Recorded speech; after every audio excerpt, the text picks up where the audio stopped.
right, one of the surprises of the week, the Bills dropped their game in the Patriots' house, 29-25. I'm going to cover that here today. Now, obviously, as a Dolphin fan, this is good news for my team, although we got to play the Eagles tonight, so we'll see how much celebration we can do after that game.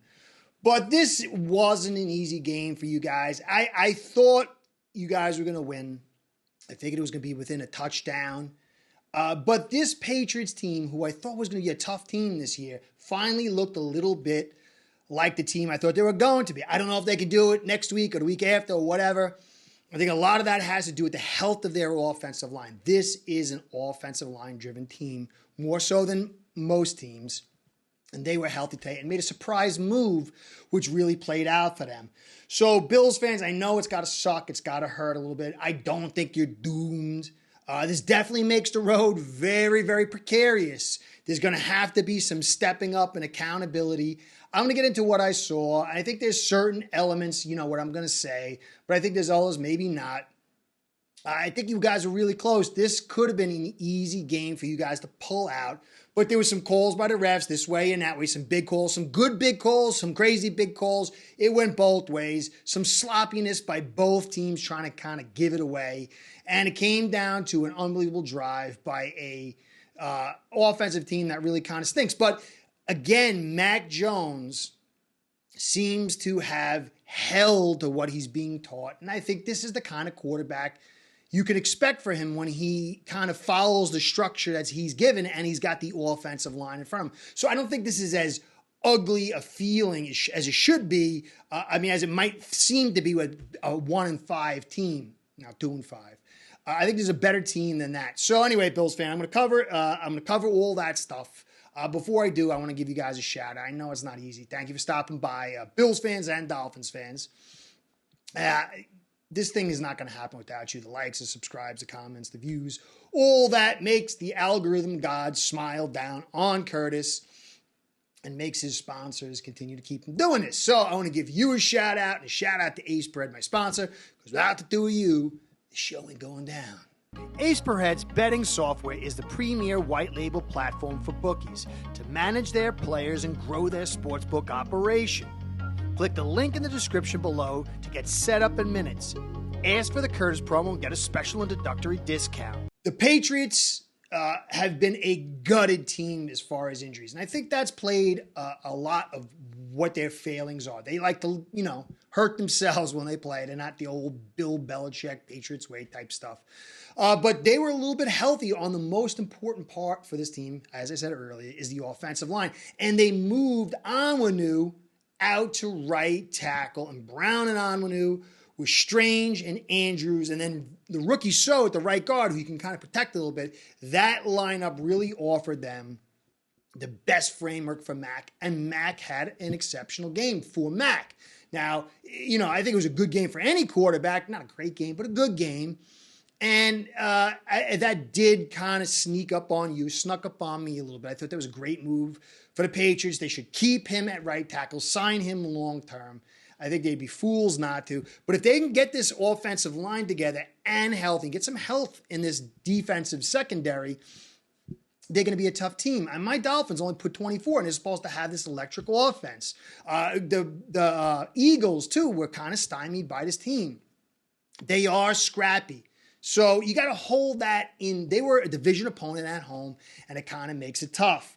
Now, Mac, I don't know if this guy could do this every week. I think you guys definitely are feeling the loss of Milano in the middle. There were some plays there over the middle Milano could make. He wasn't there. You could feel that. The loss of White in the cornerback really put some pressure on that depth. I don't know how much that plays. I got to go back and look at the game, which I'm going to. And then, obviously you're missing Daquan in the middle, and that was felt. And then you're missing Oliver as well. And so this defense did give up its points. And when you're missing, say, Oliver and Daquan and Milano, and then this offensive line gets some more talent, and it kind of makes this more of a struggle and a battle.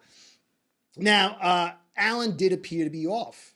That arm is a little messed up. He's been off for a little bit. I see it in his face and his demeanor a little bit.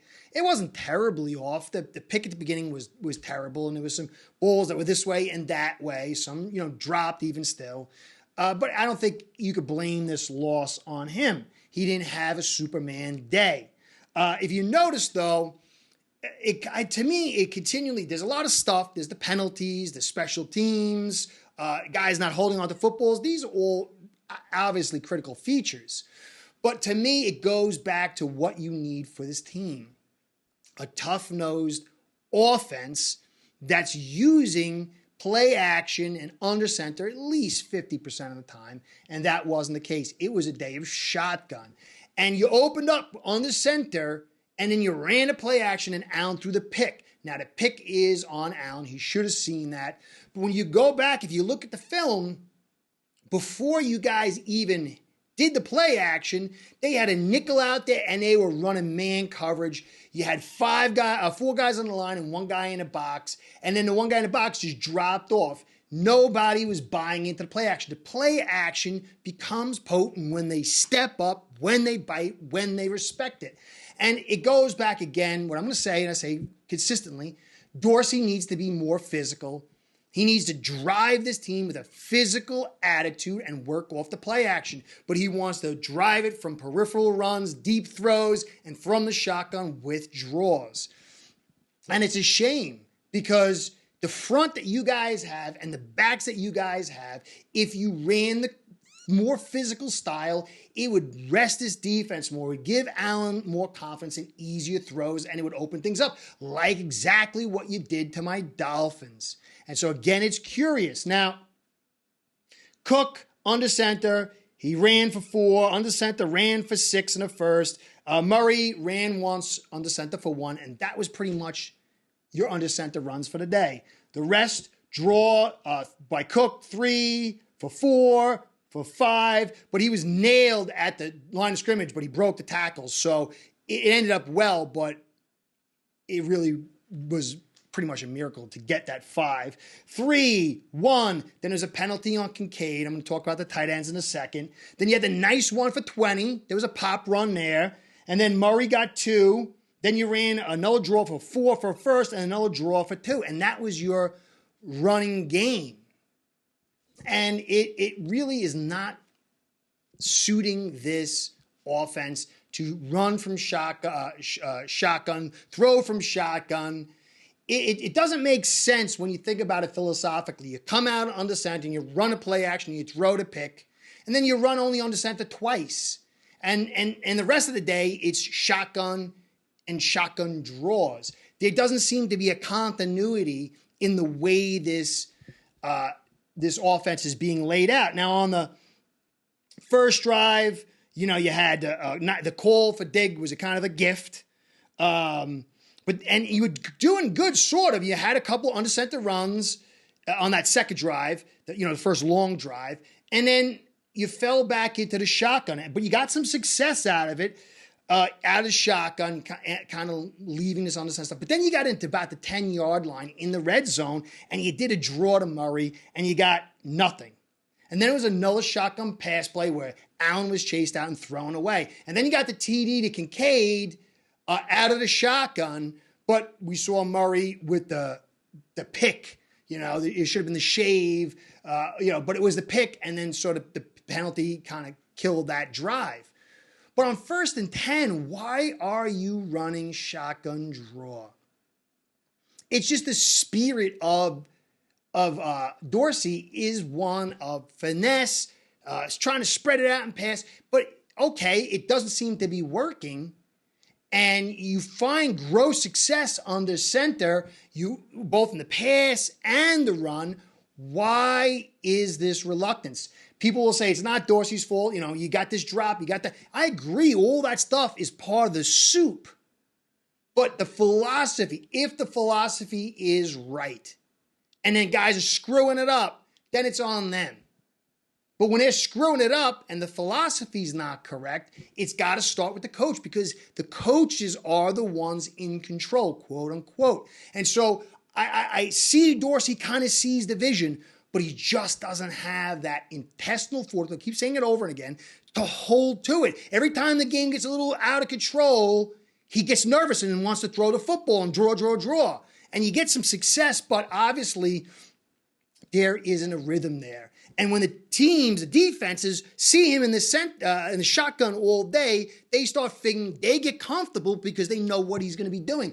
The job of the offense is to make the defense uncomfortable, so they are nervous at the line of scrimmage. What's going on? What's going on? And that hesitancy helps the offense, but there isn't any.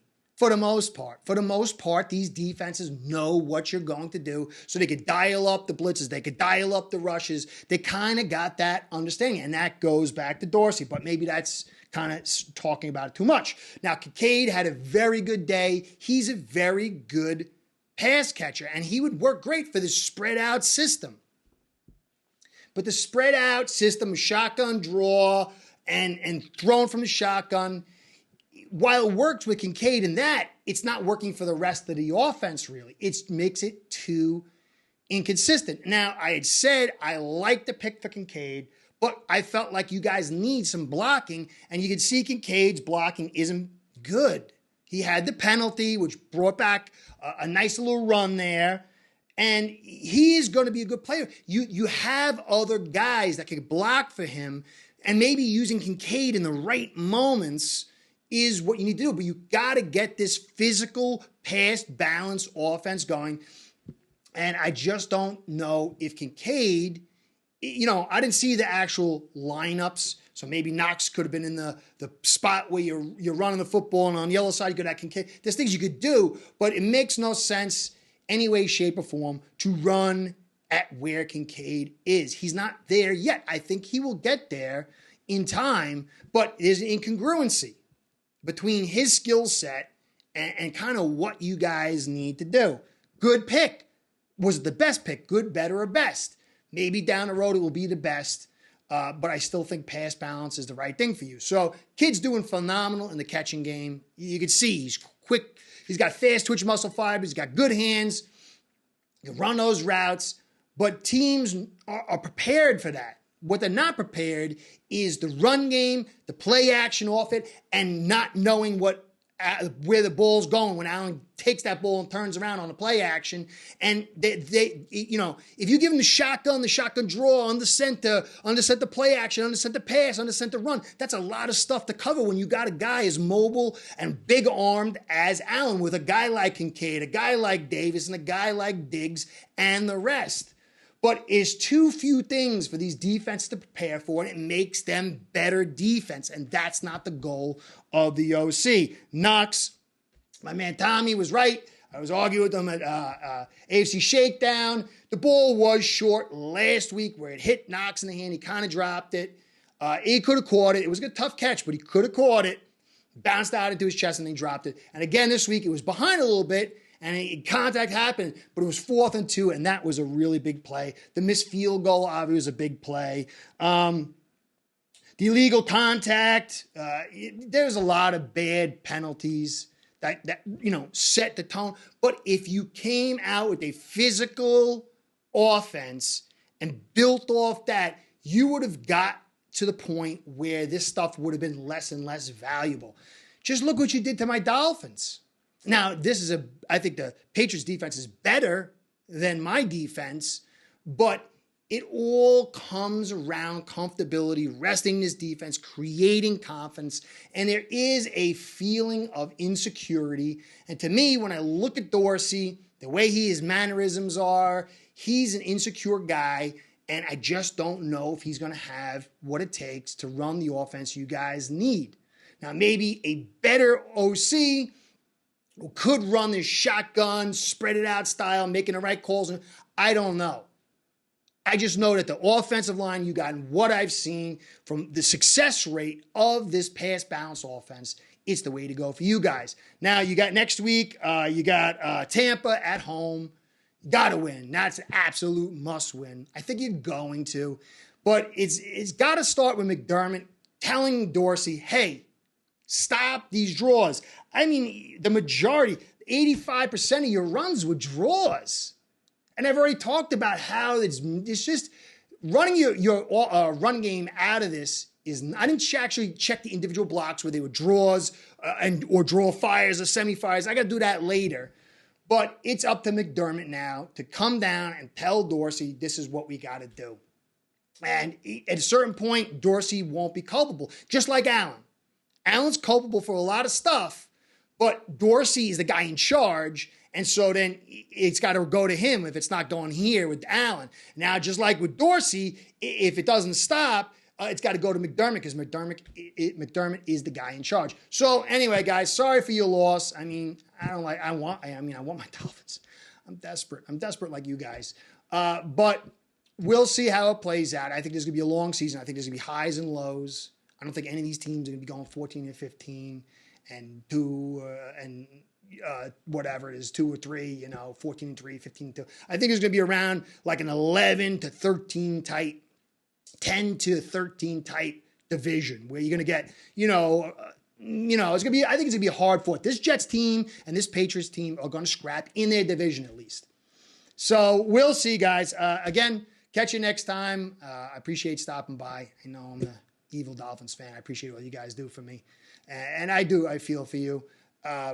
But week 18 is going to be the game for us. I know it's going to have so much riding on it. Both these teams are going to be in the heat of it. Anyway, Curtis, catch you next time. Be well. I won't do it to you, Tommy. You always do it to me. See you guys soon. Building your own online sports book today by getting signed up with aceBread.com service that'll allow you to book action on sports from all around the world.